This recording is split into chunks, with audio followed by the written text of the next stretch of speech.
something unique. And I know that besides you were the author of this.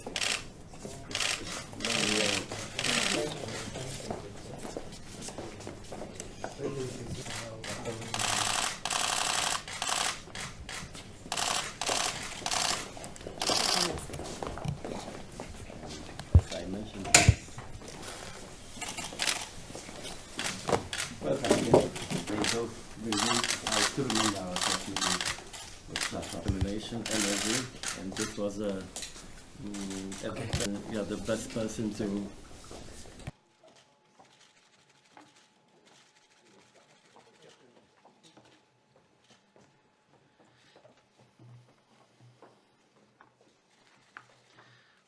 Good afternoon. It is my pleasure, Prime Minister, my friend, to welcome you in Brussels once again. I would first of all like to thank you for paying a visit soon after your impressive victory in last December's elections and shortly after your new government was sworn in. Your government's focus on values and values-based reforms is deeply appreciated in Europe. I admire your resolve to bring about democratic reforms and economic development, which will benefit all Armenians. The EU will continue to support Armenia's journey towards becoming a consolidated democracy and creating a better economic future for its citizens. We are determined to make the promise of the comprehensive and enhanced partnership agreement a reality, with real benefits for both Armenia and the EU. The vast bulk of the agreement is already provisionally applied and has a real impact. The EU is Armenia's biggest export partner, with over 28% of Armenian exports. The implementation of this agreement goes hand in hand with domestic reforms.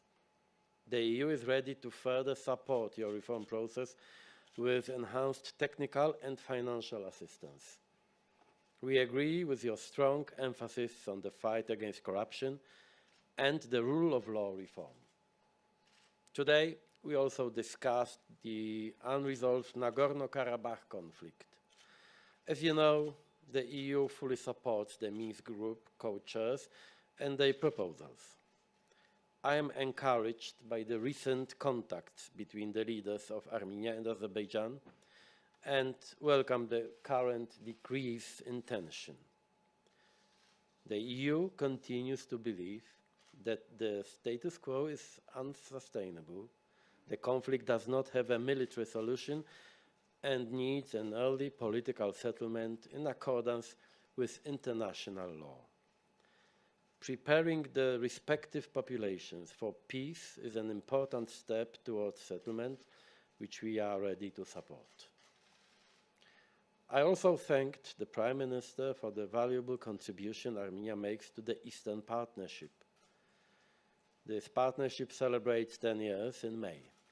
We have agreed to meet again to take stock of the progress the Eastern Partnership has made over the past decade and to look ahead on the occasion of the anniversary celebrations in May here in Brussels. So I look forward to seeing you back in only 2 months. Finally, let me make one remark about today's editorial by President Macron. Not going into detail, I fully support his way of thinking. Also when he says, and I quote, "There are external anti-European forces which are seeking openly or secretly to influence the democratic choices of Europeans, as was the case with Brexit and a number of election campaigns." Sorry, it's not the quote. The quote is, "Our first freedom is democratic freedom, the freedom to choose our leaders, as foreign powers seek to influence our votes at every election." And this is the end of quote. There are external anti-European forces which are seeking, openly or secretly, to influence the democratic choices of Europeans, as was the case with Brexit and a number of election campaigns across Europe.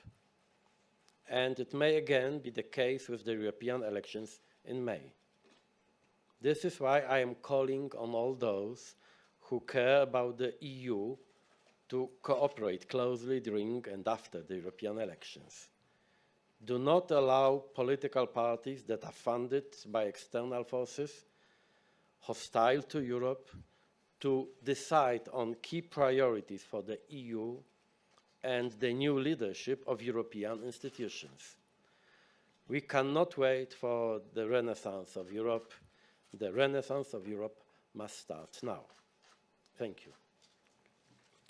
Thank you, dear President Tusk, dear representatives of mass media.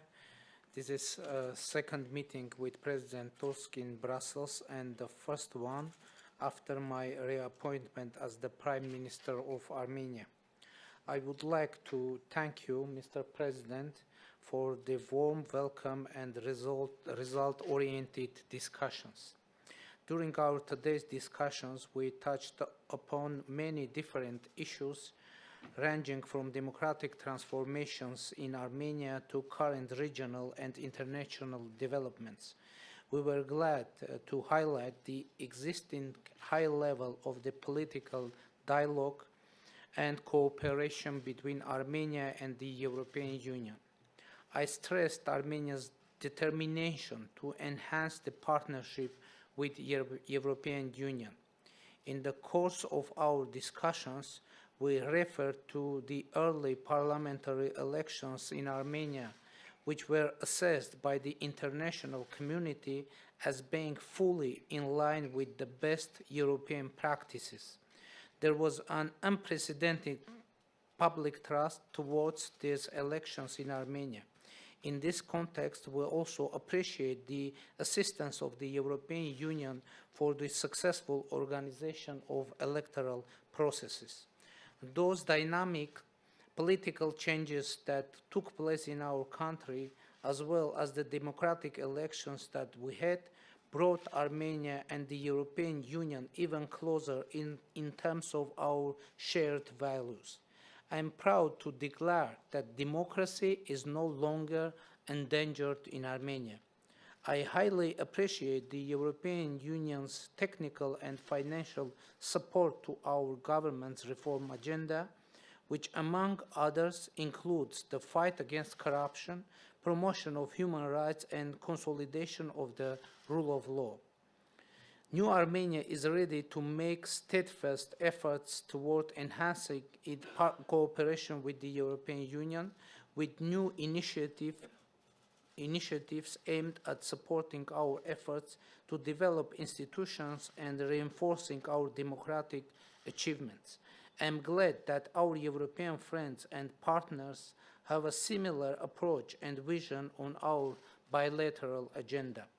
We are aiming to accomplish ambitious reforms based on the strong mandate of our citizens and compatriots, as well as with the increasing support of our international partners, including the European Union. During our discussion, we touched upon the comprehensive and enhanced partnership agreement, which is an important instrument for enhancing our bilateral relations and implementing our reform agenda. We agreed that the early ratification by all member states is essential and will allow us to fully benefit from the opportunity envisaged by this document. In this context, we discussed the ways of further accelerating the ratification processes.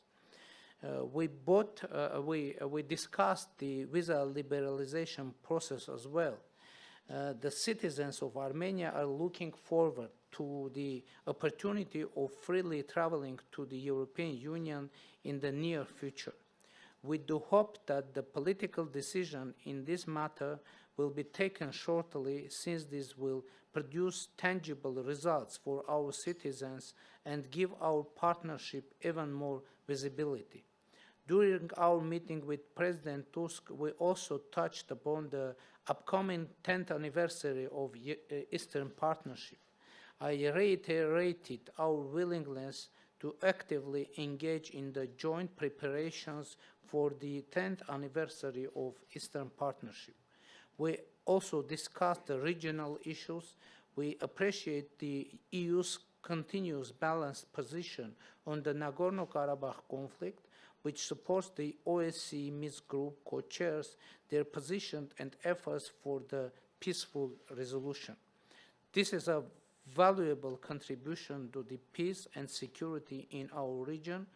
I reiterated that Armenia is fully committed to the exclusively peaceful resolution of the Nagorno-Karabakh conflict. In conclusion, I want to express confidence that our existing dialogue and the fruitful discussions that we had today will contribute to the further enhancement of our partnership and the implementation of an already ambitious agenda of bilateral relations in all the fields of common interests. I would like to once again thank you, Mr. President, for your warm welcome. Thank you very much. Thank you.